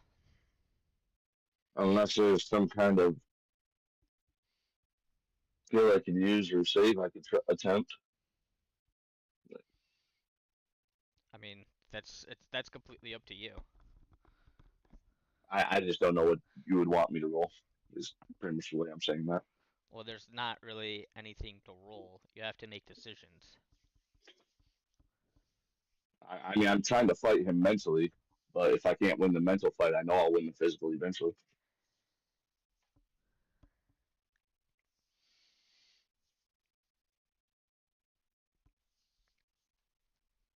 So every time you throw yourself on the axe, how are you trying to fight him mentally? I'm just telling him, no, I'm done. I'm not doing this anymore. You've taken enough from me already.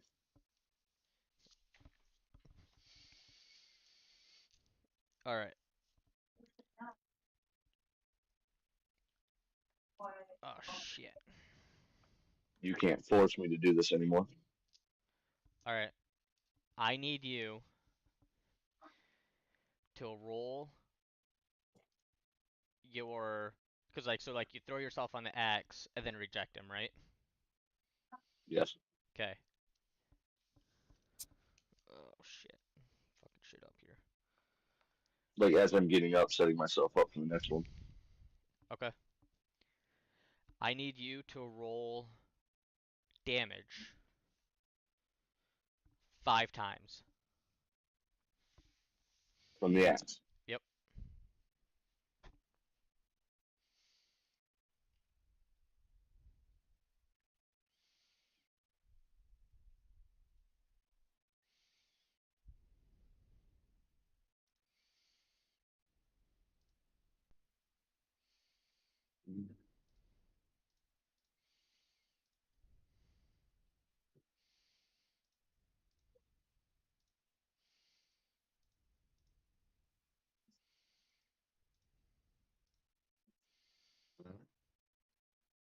You take 70 points of damage.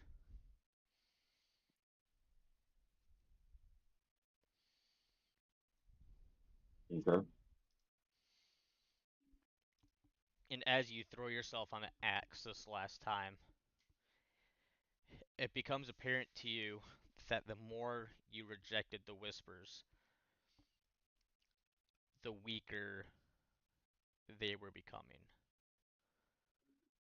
The last time you throw yourself on the axe, you hit yourself, you wound yourself really bad, and you start to lose consciousness. And Dust Whisper finally breaks free from your grasp. And as you lose consciousness, one last whisper lingers in your mind. You can't run from me forever, Geet.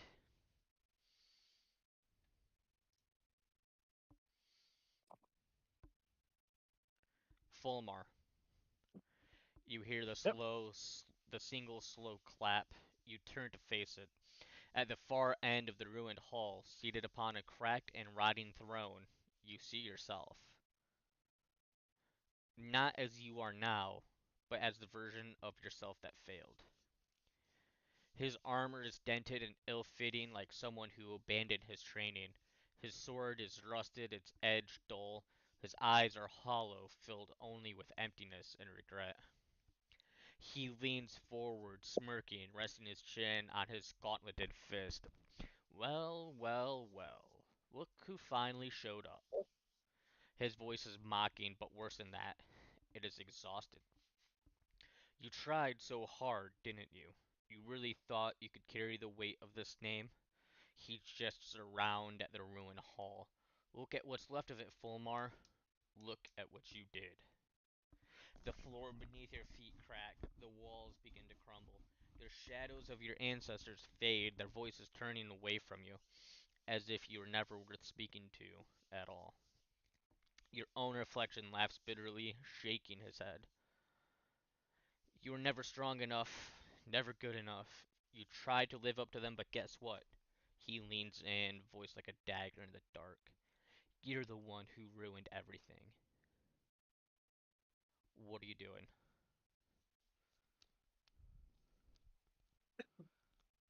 Well,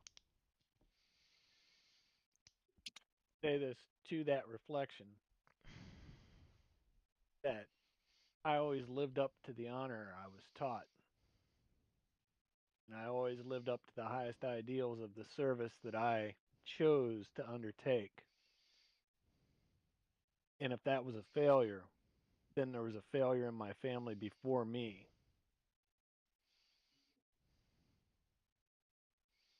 That's it.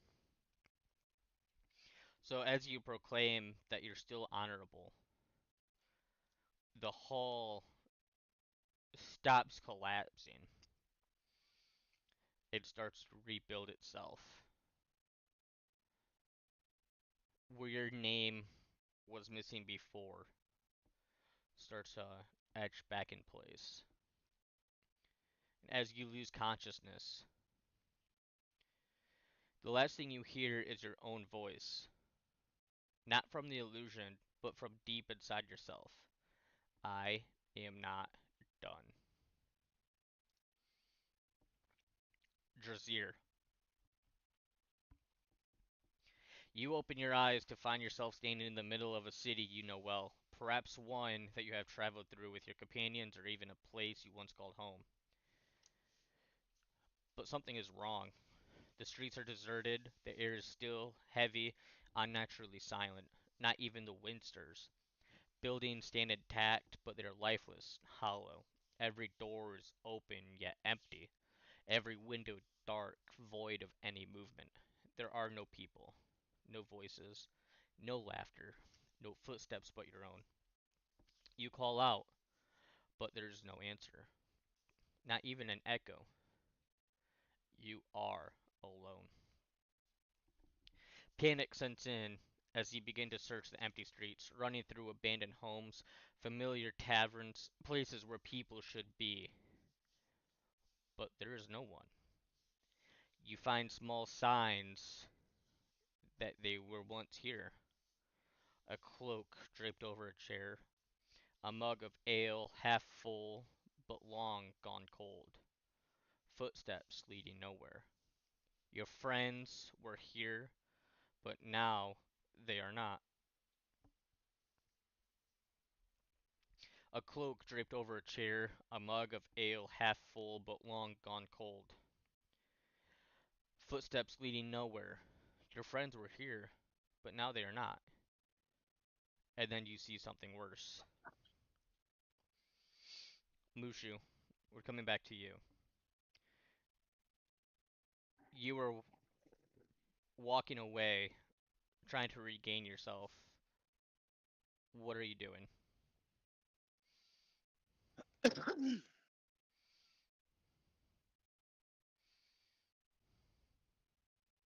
gonna remember the mission that I had and find a way to get back to it.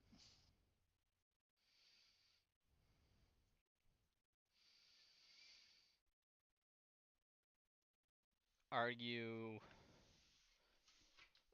trying to vow yourself back to your mission? Yes.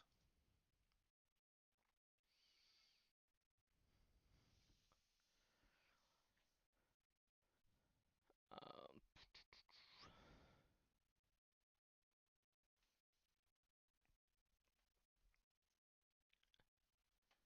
as you remember what your mission was and you vow that no matter what, dead or not, you will find a way to beat your enemies and regain vengeance back on your family. The shadows stretch out longer and come up and clutch you, and you feel life rushing back through your body.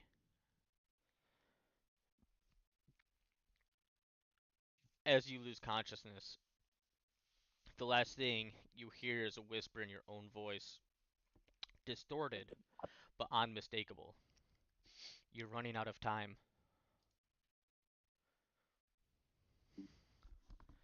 Jazir, as you turn a corner, you find something chilling. A wall covered in names. Every single person you ever cared for. Your companions, friends, everyone you fought beside and protected.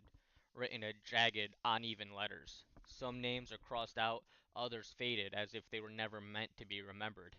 And then, at the very bottom, the last name begins carving itself into the stone. Your own. The city begins to shift around you. The buildings start crumbling, not from decay, but as if they were never real to begin with, just fabrications of a world that were meant to fall apart. The streets stretch endlessly, leading nowhere. No matter how far you run, how many roads you take, there is no exit. And then you hear a whisper. Not from a person, not from an enemy, but from the air itself. They are gone because of you. A shape flickers in the distance, the silhouette of a friend. You rush toward it, but the closer you get, the further they fade. Another voice. You weren't strong enough. More shadows appear. Raphael, Mushu, Brady, Yeet, Kazaroth, Fulmar, figures you recognize. But every time you reach out, they dissolve into dust, slipping through fingers like sand. And then the city disappears. Entirely. You find yourself floating in an endless darkness. No city, no ground, no people. Just you. Your breathing grows louder in the absolute silence. Your own heartbeat pounds in your ears. The darkness stretches forever, an infinite void where ye will never see another soul again. And then the whispers return. This was always your fate. You were meant to be alone, and now you always will be. The cold sets in, the voices fade, the silence becomes absolute. This is it.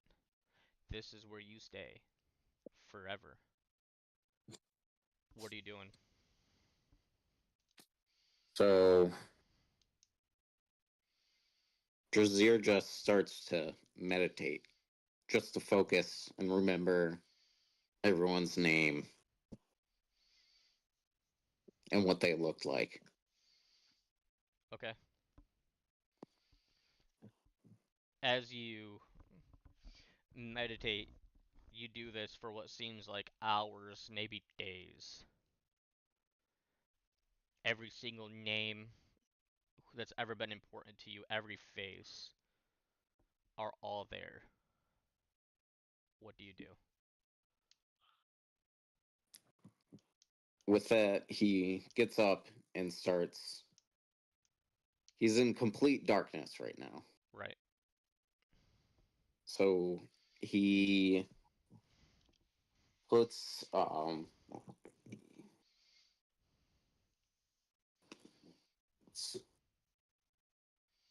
here. He would do radiant blaze and basically produce fire from his body. Any light that you produce is snuffed out before it begins.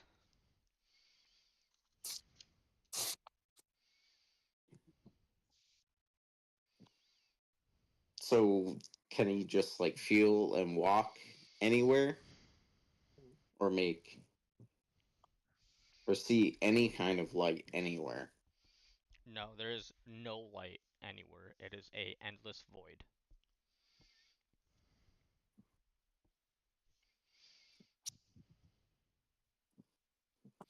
When you're remembering your friends' faces and their names, what exactly are you trying to do with that? Just make sure like he doesn't forget them and that he knows that they're real and he can find them, find somebody. As you remember that you are not alone and you have built these bonds with these people around you, you see light off in the distance that is seemingly to get larger without you moving. Right as the light gets to you, you lose consciousness. And as you do, you hear, one day they will all leave, and then will you be strong enough to go on?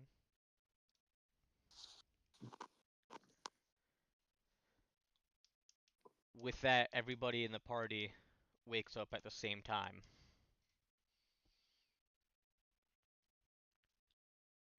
And the world around you feels wrong. It's like a half formed dream that shifts at the edges of your vision. The air is thick, oppressive, carries a scent that is both familiar and unsettling.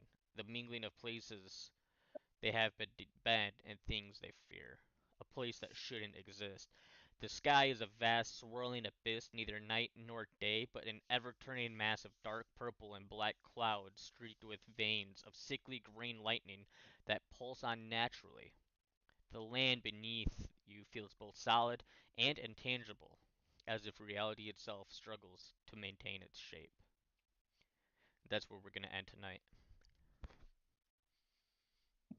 Wow.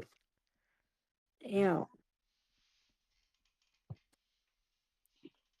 Can I at least roll my intimidation against Ben to see if it would have worked? Sure, you held on to that the entire time? Yeah, Somebody had to. Ridiculous. I thought that was a really good one. I'm gonna poke the kobolds with my rapier.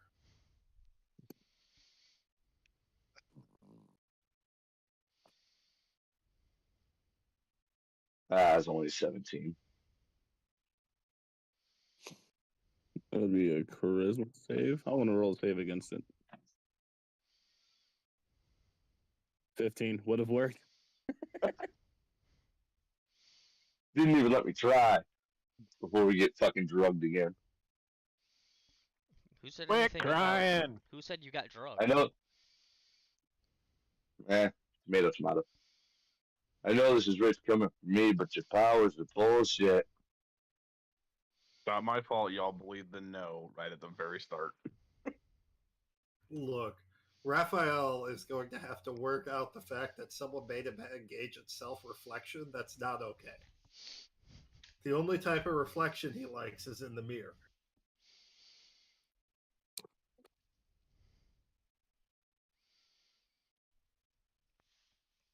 So, would you guys what do you think about the personal nightmares everybody went through? I think the DM's a fucking dick. What the fuck? Right? Those were insane. I like how everyone's like, hey, here's trauma, and Raphael's like, you're not pretty anymore. You know, I'm actually mad at you about how quickly you fucking got it. Like that was ridiculous. Well, look, Raphael refused to see himself like that. He's like, oh, so you just create this image of me to mock me.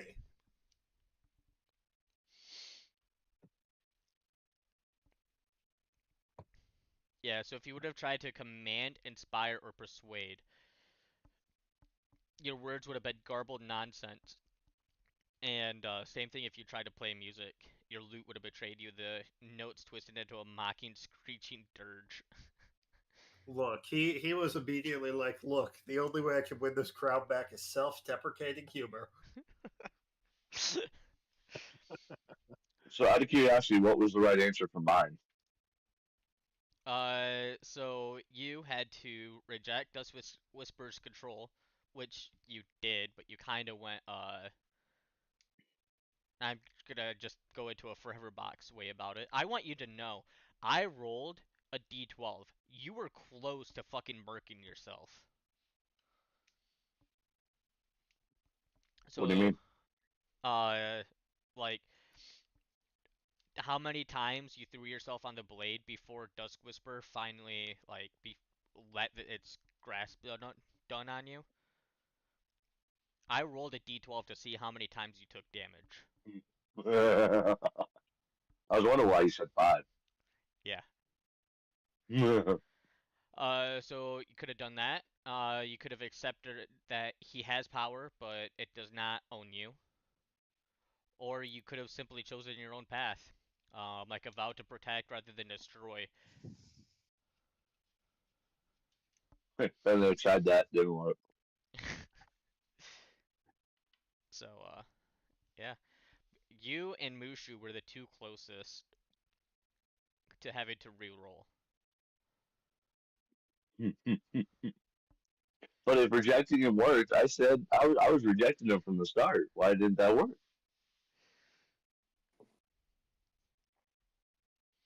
Because you had to do it multiple times. What was If mine? I just sat down and kept saying no, and throwing like a childish fit, it would have worked. Pretty much. Hmm. Let's see, Drazier.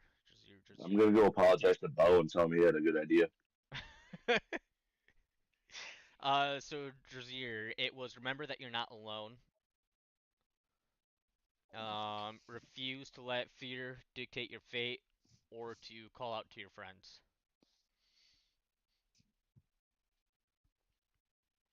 Okay.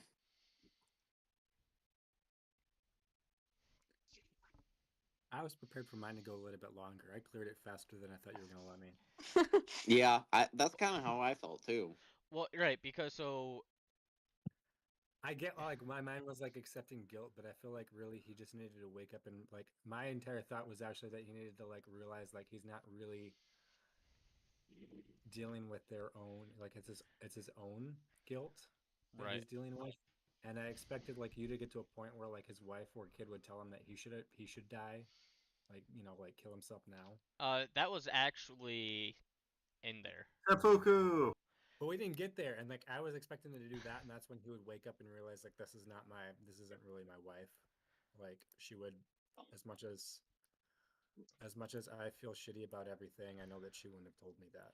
Right, I but the thing is, that wasn't an answer to get out of it. You literally had two options.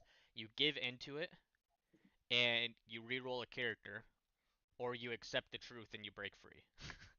okay. I do want to point out how everyone's like, I do need to get over my guilt.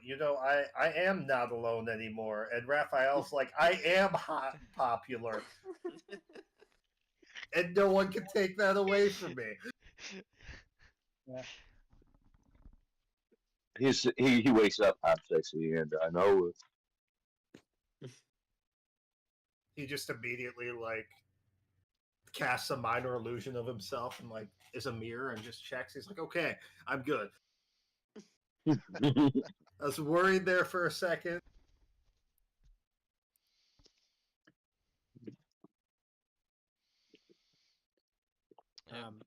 Garrett, question about my armor.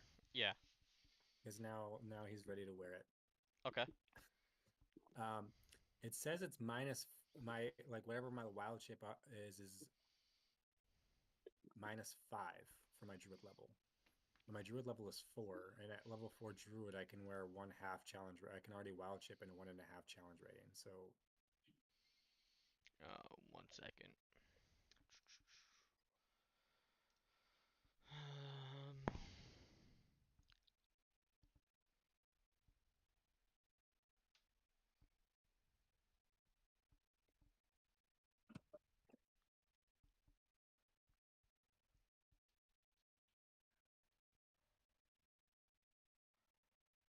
I believe that I did that because that's how wild shape is. I had a reason for doing it that way. Where's wild shape at? at level 4 is when I can wear like 1.5 challenge rating or one half. So -5 though would be less than that. That's where it gets confusing. Because -5 would be, if I'm at 4 and I can already wear half, but -5 would be literally less than 1.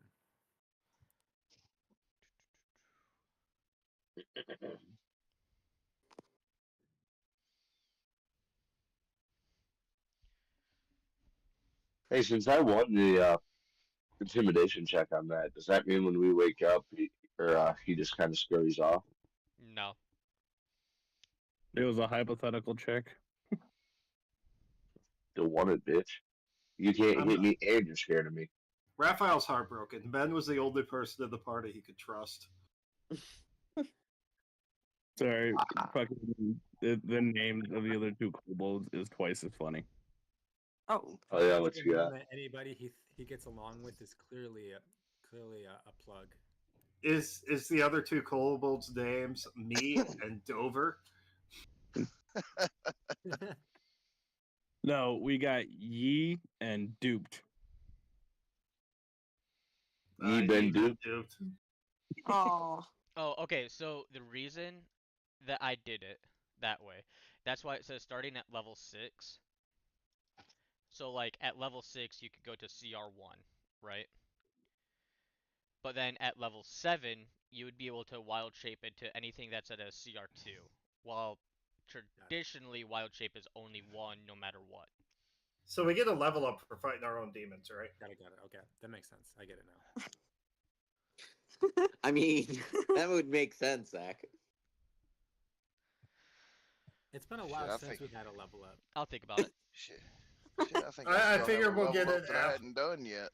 Wait, let me get it after Let we me put kill this in Ben. perspective for all you assholes here. It's been a level since been a while since you guys have leveled up. I got one last session to catch up. Congratulations.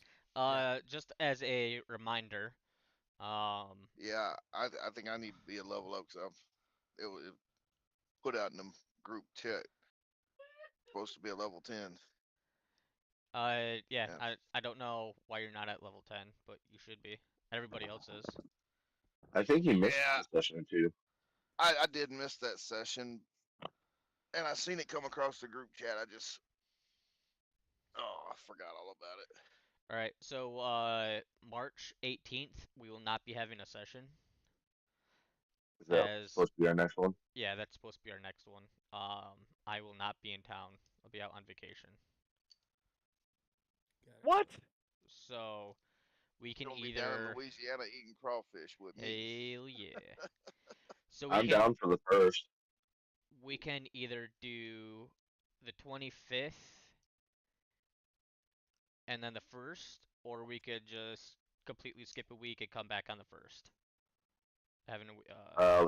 With everything going on with us right now and having to catch up with a lot of shit, I'm down for the first.